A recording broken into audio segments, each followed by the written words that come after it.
the generation of the enormous groundswell of interest in Senator Obama has occurred among many populations and demographics within black communities at precisely the time that Senator Obama has departed significantly, and some would say radically, from the discourse of the past, the rhetoric of race from the past, ironically enough, casting off the very language and rhetoric of race, even as there has been an incredible generation of interest among peoples of color in his pursuit. So I think it's been extraordinary. I think it's been telling because of some of the issues that have been raised, some of the issues that have not been raised. And I think right now, as you said, the economy is in the tank. We can't get anybody to buy the paper. 85 billion, bailout, $75 more billion of liquidity that they're trying to flush into the economy to make it solvent.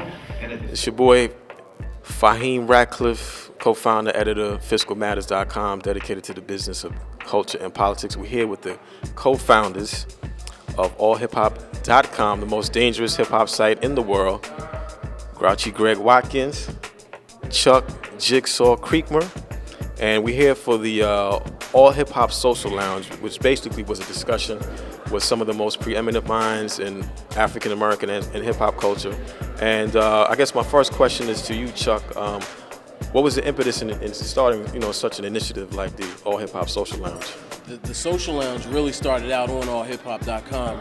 It's a forum within our message boards where our own users would engage in discourse about politics, everything from the Illuminati to the mainstream elections.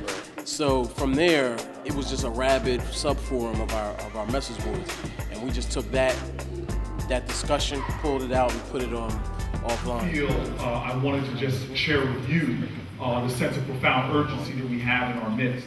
I have a father who I love. He was born to a single mother. He was born poor. He used to always say I couldn't afford to be poor. I was just Poe, P-O, couldn't afford the other two letters. And his mom couldn't take care of him, so he really was brought up in a viciously segregated town. The black community there was so strong, he was taken in by the funeral director, who did a phenomenal job of helping to raise my dad. He went to North Carolina Central Black College right next to Duke in Durham. And he came up to visit me in Newark once when we were working on an issue.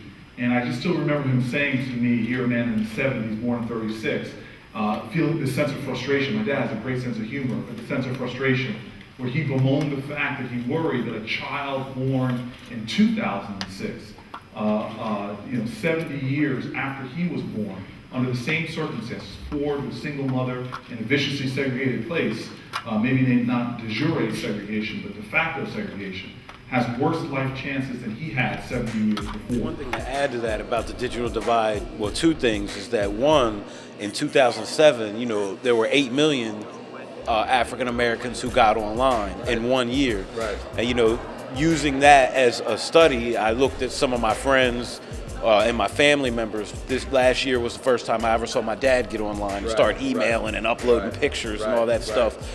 So, the numbers are rapidly decreasing, especially with the rise of the cell phones and the mobile devices. The divide in terms of what we have access to technology-wise and capital, it may be real, but don't get it twisted. The African-American consumer has been driving technology since day one, whether it was using the pagers or the cell phone usages, or the sampler, keyboards. We're the ones who are the community that really identifies and sets these trends. Right. And I always tell people in 1998, the only people that had PDAs were rappers and doctors. Right. And that's it. That's right. Okay. But there you have it. Grouchy Greg, Jigsaw, Chuck Creekmur, Phiscalmatters.com. Matters, this is my man right here. You know what I'm saying? We go back. Go back. These brothers have been doing back. it. These brothers have been doing it, and they are, not only visionaries, but they're also leaders. And it's not just urban cyberspace, but just cyberspace. Period. It doesn't matter, if they were, white, Latino. They just happen to be African American, and we're proud of that. But these guys are leaders, and just got to pay homage. And I'm definitely honored to be here tonight, and I thank you for your time for the interview. Thank you very much. Wish you all the success. Thank you. Allhiphop.com, Phiscal Matters. Peace. Thanks, man. All right. Thank you, man. Thank you.